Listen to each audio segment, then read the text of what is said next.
Kethanapalli municipality దగ్గర దృశ్యాలను చూస్తున్నారు. నిన్న తొర్రూరులో ఇలాంటి దృశ్యాలే కనిపించాయి. ఇప్పుడు కేతనపల్లి దగ్గర కూడా అదే హై టెన్షన్ కంటిన్యూ అవుతోంది. పూర్తి కోరం హాజరవడంతో కౌన్సిలర్ల ప్రమాణ స్వీకారం లోపల ప్రశాంతంగా సాగుతోంది. బయట మాత్రం ఉద్రిక్త వాతావరణం కంటిన్యూ అవుతోంది. కౌన్సిల్ హాల్కి బీఆర్ఎస్ఎస్ సిపిఐ కౌన్సిలర్లు కలిసి బయలుదేరారు. సో బీఆర్ఎస్ఎస్ సిపిఐ కలిసి ఎన్నుకుని ఎన్నికల్లో పాల్గొనబోతున్నారని చెప్పి దీన్ని బట్టి అర్థమవుతోంది. సో ఎమ్మెల్యే కోబా లక్ష్మిని పోలీసులు అడ్డుకోవడంతో వాగ్వాదం చోటు చేసుకుంది. బీఆర్ఎస్ శ్రేణులను కూడా పోలీసులు అడ్డుకున్నారు. బీఆర్ఎస్ కాంగ్రెస్ కార్యకర్తల మధ్య తోపులాట చోటు చేసుకుంది. మంత్రి వివేక్ కాన్వాయ్పై ఆందోళనకారులు దాడి చేశారు. బీఆర్ఎస్ నేత బాల్క సుమన్ని పోలీసులు అడ్డుకున్నారు.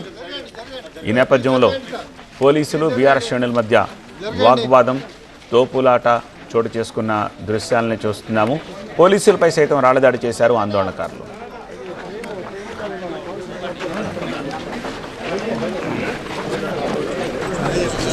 ओ भैया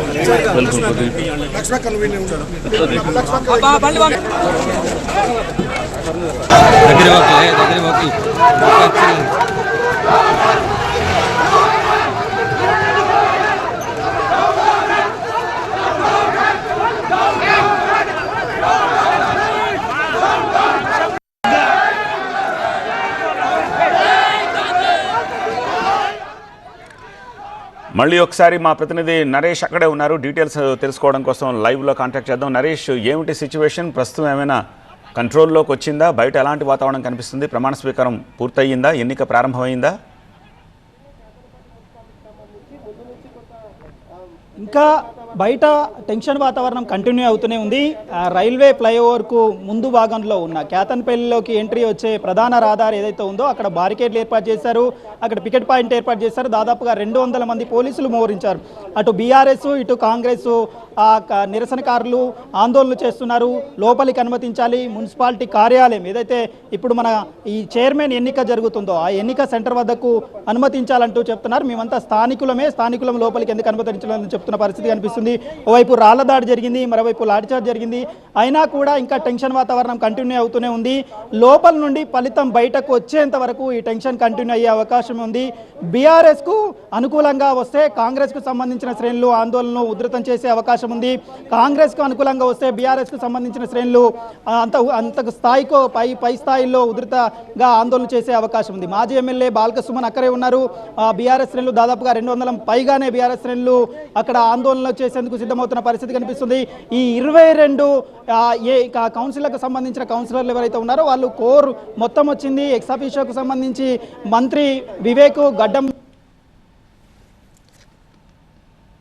కాన్వాయ్లో ఏదైతే మంత్రి వివేక్ ప్రయాణిస్తున్న వాహనం ముందు మిర్రర్ మొత్తము పగిలిన పరిస్థితి కనిపించింది. అది బుల్లెట్ ప్రూఫ్ వాహనము. ఆ బుల్లెట్ ప్రూఫ్ వాహనం మీద రాళ్ల దాడి పడ్డప్పటికీ మిర్రర్ క్రాక్ వచ్చిందంటే ఏ స్థాయిలో దాడి జరిగిందో అర్థం చేసుకోవచ్చు. బయట ఉన్న కొంతమంది పోలీసులకు కూడా గాయాలయ్యాయి. రాకేష్ అనే కానిస్టేబుల్కు గాయాలయ్యాయి. మరోవైపు కాంగ్రెస్కు సంబంధించిన మరో 3 కార్యకర్తలకు కూడా గాయాలైన పరిస్థితి. ఈ లాఠీ చార్జ్లో కూడా కొంతమంది గాయాలయ్యాయి. త్రుటిలో ఉన్నతాధికారులు కూడా తప్పించుకున్నారు. హెల్మెట్లు పెట్టుకోవడం కారణంగా రాళ్ల దాడిలో రాళ్ళు తల మీద పడి ఆ హెల్మెట్ మీద పడడంతో ప్రమాదం అయితే తప్పిన పరిస్థితి కనిపిస్తుంది. ఈ టెన్షన్ వాతావరణం లోపల ఏం జరుగుతుందనే టెన్షన్ వాతావరణం అయితే ఒక కంటిన్యూ అవుతున్న పరిస్థితి అయితే కనిపిస్తుంది. ఆ లోపల నుంచి వచ్చే సమాచారం ఏది మనకు రావడం లేదు. ఎందుకంటే మీడియాకు అనుమతించలేదు. డిపిఆర్ఓ సెక్షన్కు సంబంధించి డిపిఆర్ఓను కూడా లోపలికి అనుమతించని పరిస్థితి. మీడియాకు ఎలాంటి సమాచారం అంటే ప్రమాణ స్వీకారాలు జరుగుతున్న పరిస్థితి మాత్రమే కనిపిస్తుంది. కానీ ప్రమాణ స్వీకారాల అనంతరం జరిగే ప్రాసెస్ ఎన్నికల కమిషన్ ఇచ్చిన రూల్స్ అండ్ రెగ్యులేషన్ ప్రకారం కౌంటింగ్ హాల్లోకి ఎన్నికల కౌన్సిల్లోకి మీడియాకు అనుమతి ఉంటుంది. కానీ కేతన్పల్లిలో ఉన్న సిచ్యువేషన్ కారణంగా ఈ 2వ సాధారణ ఎన్నికల్లో చైర్మన్ వైస్ చైర్మన్ ఎన్నికకు ఉధృతంగా మారడంతో హైటెన్షన్ వాతావరణము క్రియేట్ అవుతున్న నేపథ్యంలో మీడియాకు అనుమతించలేదు.